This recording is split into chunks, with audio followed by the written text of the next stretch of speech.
안녕하세요, 고원장입니다.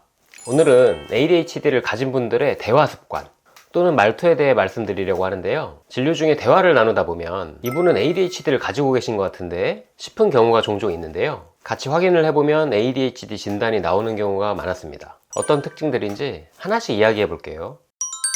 먼저 진료실에서 발견하게 되는 대화 패턴을 알려드리면 이래요. 예를 들어 환자분께 지난 한 주간 일상생활에서 어려웠던 점을 제가 질문드리면 돌아오는 답변이 이렇습니다. 네, 진짜 많았어요. 월요일부터 그랬는데 아침에 알람을 분명 7시에 맞춰놨거든요. 근데 그냥 끄고 다시 잠들어서 9시에 깼어요. 그래서 급하게 택시를 불렀는데 택시가 진짜 안 잡히는 거예요. 그래서 결국 버스를 탔는데 버스 안에서 갑자기 예전에 제가 초등학생 때 친구랑 싸웠던 게 생각이 나는 거예요. 그 친구 이름이 지영이었나? 아무튼 걔랑 문구점에서 싸웠었는데 그래서 버스를 탔는데 폰을 보다가 갑자기 인스타그램을 켰거든요. 근데 거기서 어제 본 맛집이 뜨는 거예요. 그래서 친구랑 약속을 잡으려고 카톡을 하려는데 갑자기 오늘 회의 때 할 말이 생각나서 메모장을 켰거든요. 맞다, 선생님, 제가 요즘 건망증도 심한 것 같은데 혹시 치매는 아니겠죠? 이렇게 본인이 겪은 일이나 경험들을 말씀해 주시는데 말의 속도가 빠르고 장황한 경우예요. 내용이 많고 핵심을 짚어내기 어렵다 보니 어디에 개입해서 어떤 피드백을 드려야 할지 판단에 애를 먹기도 하죠. 이런 패턴은 특히 불안을 함께 가지고 있는 분이 더한 경향이 있습니다.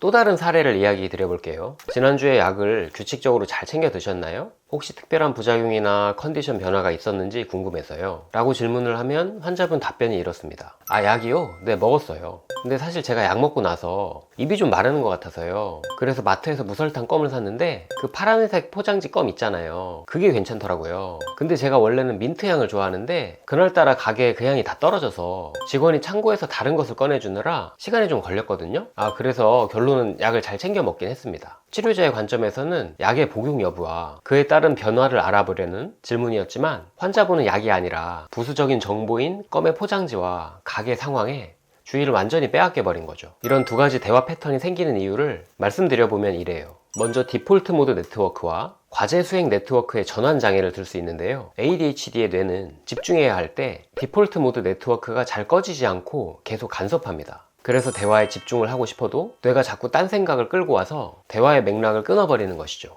두 번째는 전전두엽 피질의 억제 기능이 약하다는 점인데요. 이렇게 떠오르는 수많은 생각 중 대화 진행에 부적절한 내용을 걸러내는 기능이 약합니다. 그래서 여과 없이 입 밖으로 나오게 돼요. 마지막은 작업 기억의 용량이 부족하다는 거예요. 작업 기억이란 대화 중에 내가 지금 무슨 말을 하려고 하는 거지? 라는 목적지를 붙들고 있는 뇌의 메모장이라고 할 수 있습니다. 그런데 이 메모장의 용량이 작다 보니 말을 하다가 새로 생각이 들어오면 원래 대화의 목적지를 잃어버리고 새로 들어온 정보를 따라가 삼천포로 빠지게 되어버리는 거죠. 비유를 들자면 정수기의 필터가 고장나 흙탕물과 깨끗한 물을 동시에 컵에 담고 있는 상태라고 이해하시면 쉬울 듯해요.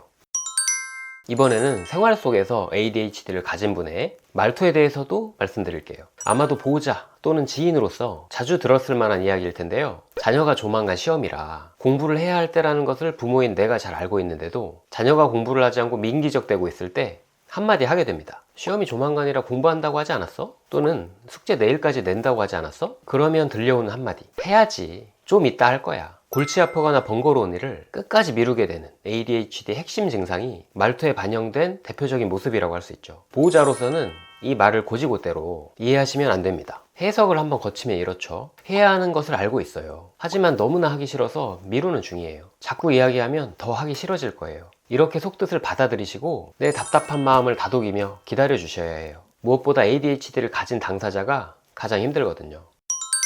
이번에는 대화 중에 자주 듣게 되는 말투인데요. 친구와 대화 중이라고 할게요. 그래서 이번 주말에 강원도 쪽으로 드라이브 갈까 하는데 거기 가면 예전에 갔던 그 막국수집 있지? 거기 진짜 맛있었잖아. 근데 잠깐 무슨 얘기하고 있었지? 강원도. 아니, 어디 가려고 했더라? 이렇게 대화 도중에 외부 자극의 주의력이 분산되면서 하려던 말이 작업 기억에서 사라져버려 방향을 잃게 됩니다. 비슷한 사례로 친구가 자신의 고민을 진지하게 털어놓는 것을 상담해주는 장면이라고 할게요. 요즘 회사에서 너무 힘들어서 진짜 퇴사 고민 중이야. 상사가 자꾸 나한테만 일을 떠넘기는데 진짜 그만두고 싶더라고. 퇴사? 맞다. 내 친구 민수도 얼마 전에 퇴사했지. 민수가 퇴사하고 제주도 갔다고 했는데 제주도, 맞다, 나 예전에 제주도 갈 때 비행기표 예약하는 거 까먹었었지. 그러고 보니 나 이번 달에 카드값이 얼마나 나왔나? 미안 잠깐 딴 생각했어. 무슨 얘기하고 있었지? 퇴사를 하기로 했다고 했나? 이런 현상에 이해를 도울 비유를 들자면 이거예요. 마치 팝업 차단 기능이 고장난 인터넷 브라우저와 같다는 거죠. 친구와의 대화라는 메인 페이지를 보고 있는데 퇴사라는 키워드 하나에 제주도 비행기표, 카드값 같은 팝업 창 여러 개가 동시에 떠버리는 거예요. 그 팝업들을 들여다보고 끄느라 정작 보고 있던 페이지는 멈춰버리는 거죠. 이번에는 같이 사는 가족 사이에서 자주 듣게 되는 말인데요. 예를 하나 들게요. 여보, 우리 오늘 오후에 본가 가기로 한 거 알지? 준비하고 있는 거지? 아, 맞다. 오늘이었어? 진짜 깜빡했어. 나는 그냥 오늘 날씨 좋길래 세차나 좀 하고 점심 먹으러 나가려고 했지. 우리 며칠 전부터 달력에도 적어놓고 어제도 한 번 더 이야기했었잖아. 내 말을 듣지도 않는 거야? 아니야, 그런 게 아닌데 이야기 들으니까 떠올랐는데 금방까지는 머릿속에서 완전히 지워졌었어. 미안해.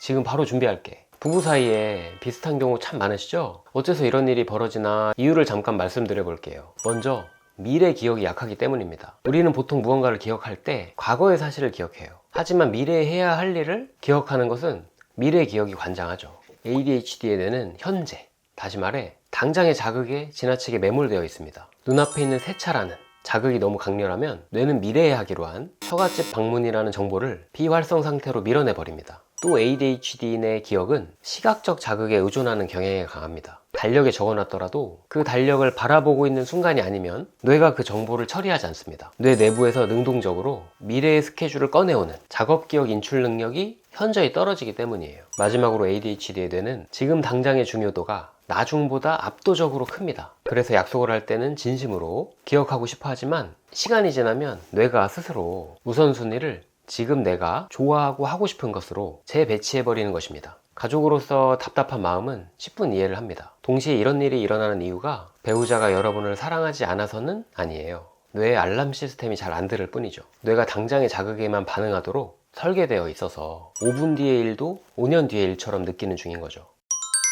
오늘은 진료실에서 그리고 실생활에서 ADHD를 가진 분들이 자주 하는 대화 패턴과 말투에 대해 알아보는 시간을 가졌는데요. 다음 영상으로는 이런 대화 패턴이나 말투를 어떻게 교정해서 관계를 부드럽게 할 수 있을지 당장 해볼 수 있는 실생활 실천 꿀팁 4가지에 대해서 말씀드려보는 시간을 가지도록 하겠습니다. 영상이 도움이 되셨다면 구독과 좋아요 부탁드리고요. 궁금한 점은 댓글로 달아주세요. 오늘도 평안한 마음으로 쉬어가시고 다음 영상에서 또 만나요.